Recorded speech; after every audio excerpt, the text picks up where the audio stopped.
Hi, it's Caleb with Terrytown RV. I'm here at a 2022 Chaparral 360 IBL, and we're going to do an orientation. We'll start right up here in the front. Your front storage compartment here. You'll also see that your battery box is located in the corner with a little vent tube that goes out to that vent there. Otherwise, you have some pretty good sized storage. You'll see there's a little bit of wiring and stuff ran over the top, so just be aware of that when you're putting stuff in here. You also have a light right here with a little push button on the bottom of it, so you can turn that on and off. Come around here to the side, you have one of your two 30-pound propane tanks. Your regulator is also located here in the corner. That's going to allow you to switch between your two tanks there. So switch from this side to the tank on the other side when one or the other goes empty. We'll open up this side of your compartment here. You'll see that passes through all the way to the other side there. Over here you have your battery disconnect. So right now that is in on position. Sorry, you can't see that. It's in the on position, which means your 12-volt system is turned on. If you want to shut that off, simply turn that 90 degrees counterclockwise and that will turn that off.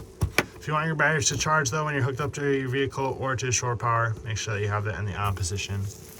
Right up above that, you have a light switch for outside, and then your leveling system right here. Right now we are auto leveled, so the front is down and all four jacks in the rear are down as well. So if you were to go hook back up to your vehicle, you'd come through here, you click auto hitch, and this system has a memory built into it. So you hit enter there, and that will retract the rear jacks, and it's going to bring your front landing gear to roughly the height you were at when you unhooked from your vehicle. It's not going to be exactly perfect, but it'll at least get you close, and then you can do tiny adjustments from there. Keep clicking through the menu. Then you have auto retract all, so you'll use this once you get fully hooked up to your vehicle with the jaws locked on your hitch. You'll hit auto retract all. That's going to bring your front jacks up the rest of the way, and then you can pull the pins there on either side to slide that foot pad up fully retracted there.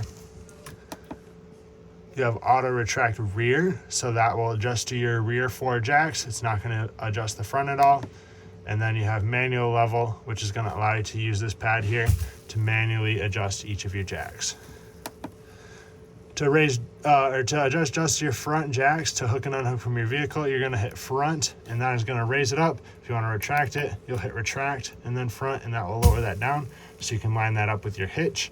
And then once you get unhooked from your vehicle, you'll hit auto level, and that is going to do the auto level function like we have done right now. Then you have your docking station right here. So you have two valves here, which are going to correspond to the little diagram. You have your city water connection here, which is where your water connections will go through. So to fill your freshwater tank, you'll turn your valves like so, hook a hose up to there, turn it on, and that is going to start to fill your freshwater tank. Once your freshwater tank is full, you'll match your valves to system use here, turn your water pump on, and that is going to allow you to use the water from your freshwater tank. If you're hooked up to water full time, you'll have your valves like so, vertical like that. Hook up to the city water, keep that hose connected. You can run that hose up through the floor here.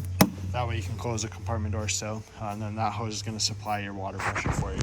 I do recommend a water pressure regulator with that, as well as a 90-degree elbow. So when you run your hose up through the ground here, or through the floor, that's going to need to bend pretty quickly. So if you don't have that elbow on there, it tends to kink the hose. So if you get the 90-degree elbow, that's going to make it a lot easier for you to use the city water connection. Above that, you'll see a black tank flush, which we'll cover in just a second. And then you have an outdoor shower here, winterized hookup up top, hot water bypass, or your water heater bypass there. So to bypass it, you'll have it in the up position like that, which is going to keep any water or antifreeze from going into your tank, into your water heater tank. The unit is winterized right now. That's why that bypass is on, because when you winterize, you don't want antifreeze to go into your water heater. And when you de-winterize and you're all ready to use the unit come camping season, you'll turn this to water on, and that is going to allow water to flow into here. It will take a few minutes for the tank to fill itself, but once it does, you'll be able to turn it on and you'll get hot water. For this, all your controls to turn it on and off are going to be inside. You do have a cap right here that is going to go over top and tighten down over the drain. That's going to be a 1 1/16 inch socket that you use for that. You do have a pressure relief valve up here as well. That's a cap for your freshwater tank drain there. You also have two drain valves right here, so you'll see liquid and body waste. So that's going to be gray and black tank there, which will drain out right down here. With these, you want to do it in a specific order. You'll first hook your sewer hose up, then you'll pull your black tank valve here, let that drain out. Once that's empty, you'll pull your gray tank valve. That gray dirty sinking shower water is going to help rinse the black toilet water out of the end of your drain there and out of the end of your sewer hose as well. Once those are done, close your gray valve on the bottom, leave your black tank open. That is when you'll use your black tank flush here. So hook a hose up to that, turn it on, and that will spray directly into your black tank. And it's going to help rinse it out, get rid of any waste or anything else left in there, and help clean up your sensors as well so you can get more accurate readings. Run water through there for probably 5 or 10 minutes or so, then you can turn it off, close your slide valve, put your sewer cap on, and you're all set there. You have another light here, two 110 outlets, and inputs for cable and satellite, all labeled for you on the side there. You'll see drain outlet right down below here. So that is going to be kind of tucked up underneath the skirting. Those are going to be your two low point drains. That's the lowest point of water for the water system. You'll use those for winterization. You'll take those caps off, drain the water out of your lines, and then once those are drained, put the caps back on, and you can run antifreeze through the system. Right here, we have your 50 amp power hookup with 50 amp power cord, twist lock cord on there. I do recommend a 50 amp surge guard in line with that, just to help protect the electronics on the unit. In the event of a power surge, it is a lot cheaper to replace a surge guard than it is to diagnose and repair electrical on the unit. Have another drain outlet back here. So if you look down, you'll see that blue line hanging down right there. That is the drain for your freshwater tank. There's that cap in the freshwater or the hot water heater that goes on there. There are two caps in there. Those are just vents for the drain there. You also see your spare tires mounted here. You have access from the other side. We'll come around to the back. You have your bumper with a little storage in it for your sewer hose. You can pull that cap out, slide your sewer hose in there, put the cap back on over top of that, just so you aren't storing your gross sewer hose with the rest of your belongings. You got prep for a Furrion backup camera as well as Furrion side view cameras.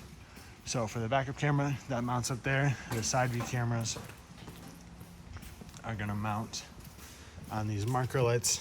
You'll see that extra tab there. There's one on the opposite side as well.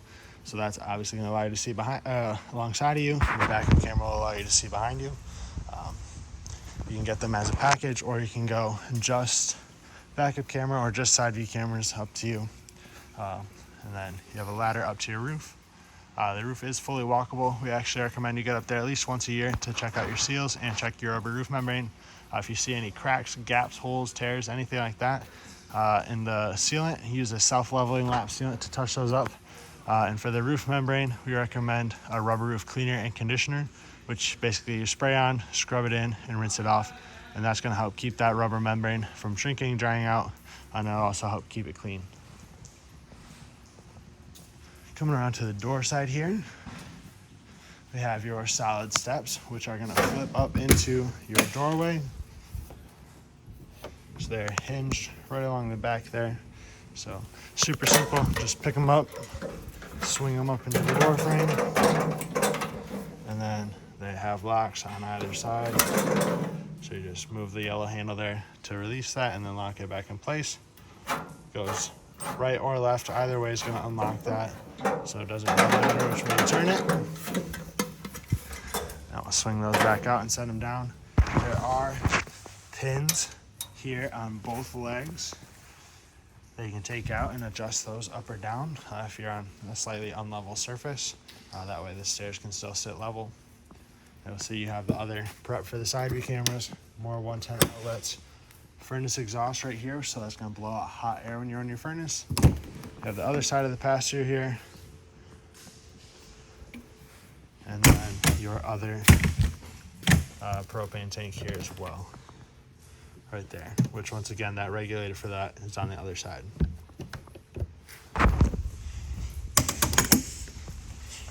We'll step up inside the unit here now, and we'll get everything opened up.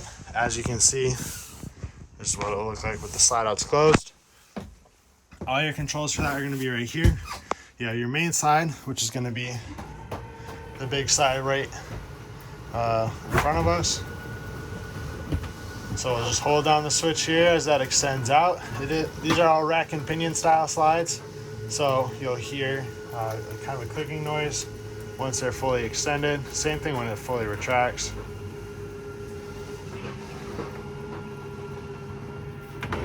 So there's that clicking noise there. We'll take our finger off the button. Next one is the bed slide. It's going to do your front bed here.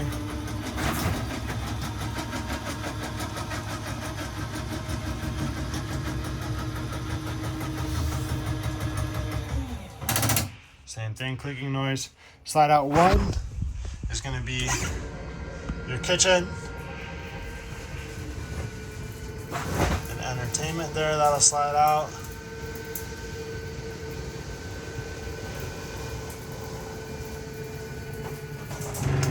Clicking noise again, and then slide out number 2 here is going to do your middle bunk room. So we'll hold this one down here again.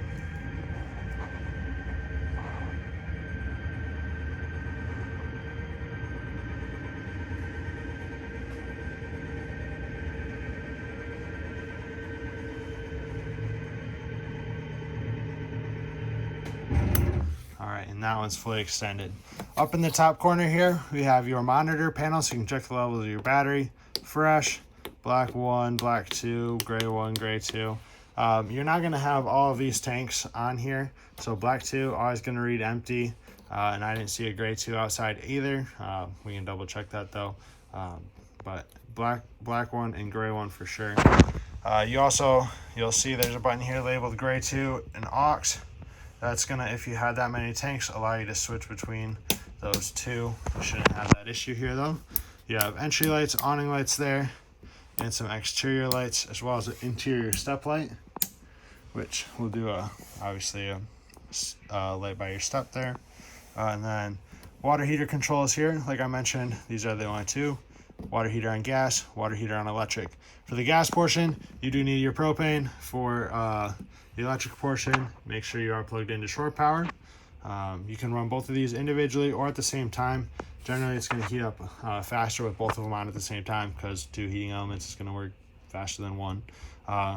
Otherwise, if you're hooked up at a campground, I recommend just running off of electric so you can save your propane.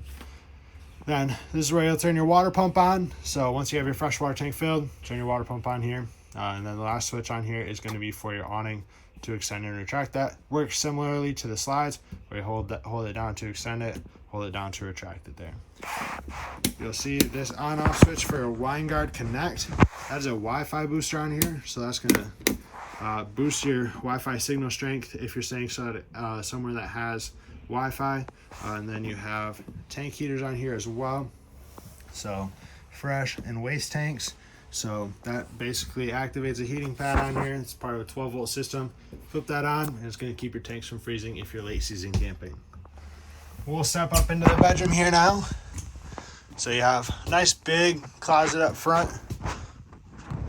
Full pole there for the to hang stuff on. You also have washer dryer prep here, which is what the connections are for. That's what that sticker is there for. And then you do have 110 outlets as well. These sliding doors here, you want to make sure that those clip into place here. It's a little tricky to do with just one hand,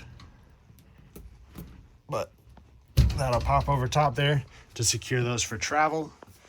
If we lift up on your bed, there's a little bit of storage underneath here. Brand new 50 amp power cord for you. You have a little storage up above the bed there as well. If we turn around to the dresser, if we lift up on the top, some storage hidden in there as well, apart from the drawers. Step into the bathroom. So you have your toilet with the foot pedal flush. Halfway down, we'll bring water into the bowl. All the way down, we'll flush that into your tank.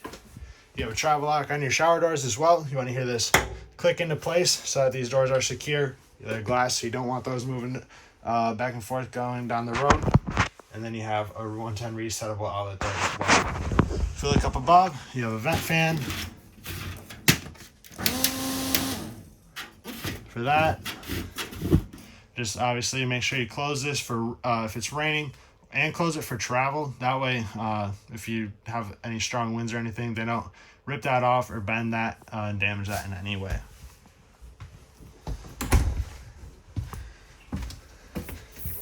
Step into the bunk room here. So double bunks there. Bunk capacity 300 pounds, just so you remember that. And then you have your bunk ladder, which is going to hook in place here. Down in the corner, you have all your breakers and fuses. All the breakers are on the left, labeled for you there, and fuses are on the right, also labeled for you. Make that nice and straightforward. If a fuse were to go out, there will be a LED that lights up next to it, and you'll be able to see that through the little window here as well. Step into the kitchen and living area. So you're gonna have a lot of light switches right inside the door here. There's gonna be accent lighting and main lights there as well. All for this main living area. You have the controls for your AC. This will also run your furnace. So if you click power here, that is gonna allow you to go then to mode. Choose what you're running there. So you'll see it shows auto, cool, heat, fan, dry, back to auto.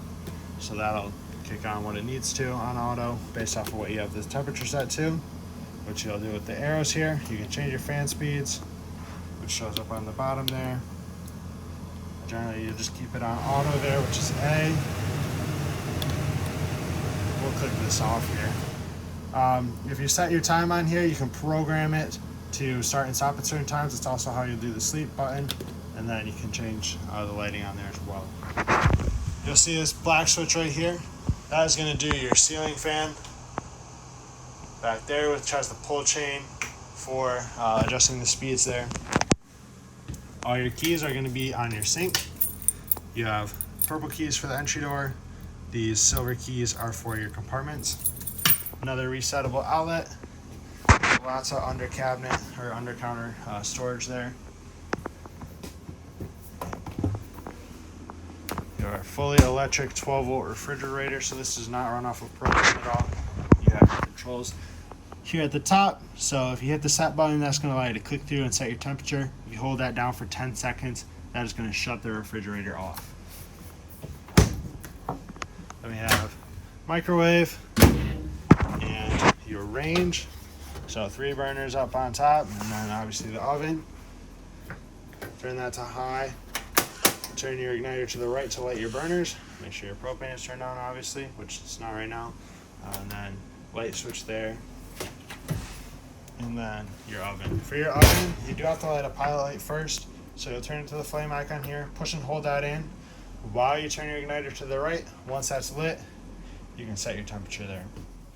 And then for travel, just fold this cover back down. It's got little tabs on either side that are going to help secure it in place. The location for a TV here, there is a backer built into the wall. Then you have your antenna booster. So this will turn your antenna on and off.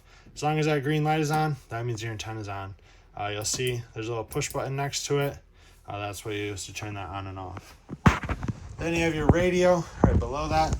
It's also Bluetooth compatible. You can hook a USB or HDMI up to it, and it will control your 2 speaker zones. So you have speakers inside and speakers outside. Zone 1 will be your inside. Zone 2 will be your outside. Just power it up here in the top corner. And if you hit the power button once, that mutes it. If you hold it down, that'll shut it off. There's Bluetooth compatibility, and you can go through your other modes there as well. Then you have a fireplace below this. So this is going to work as an electric space heater. So you need to be plugged into shore power for that. We'll turn on the temperature here. So that's going to turn on the fan, and it's going to blow out heat just through this vent here. It does not heat up the glass at all. You can change your flame brightness or have no flame. You can raise and lower your temperature here. So it goes to 82 and resets down to 64 there. And then you can set a timer so it shuts off after that certain amount of time. tri-fold sofa here in the back, so this will turn into a bed. These rear cushions, they just Velcro to the back there. Just take them off and set them somewhere out of the way. I'll just set them on the theater seats for now. And then you'll pick up in the middle here, pick up and pull out, and that will allow you to swing these legs down like so. Set that down, and then this back will fold down, and you have an extra spot for guests to sleep if you have people staying with you. To put it back into a couch, just do everything in the opposite order. So fold the back up, fold the legs up on both sides, and then that hinges in the middle. Set it down carefully, and then you can put your cushions back. So it's pretty straightforward and easy to set up and put back into the couch there. And it's a nice convenient spot for people to stay if you have extra guests staying with you, like I said. Then you have your theater seats. These are power seats as far as some extras that they have on it. So they have a light, which does the light underneath, and the light in the cup holder. They also have heat and massage. And there's 3 speeds of those, so you have to click through it to shut it off. And then you pull the handle there. That'll kick the feet out. Same thing for this side. Just pull the handle, and that kicks the feet out. You also have storage in the middle there. And then your table and chairs with the leaf extension that flips up. And then there's a piece that slides out and supports that. And then these chairs, you do want to secure them down for travel. So there are straps in the back there that's going to allow you to strap those down so that they don't slide around or move at all. Same thing for your bar stools here in the middle. You'll strap those down so that those don't move around going down the road. That should be everything inside here, though. Hope this video is helpful to you. If you have any questions, please feel free to reach out. We'd love to get them answered for you. And thank you for choosing Terrytown RV.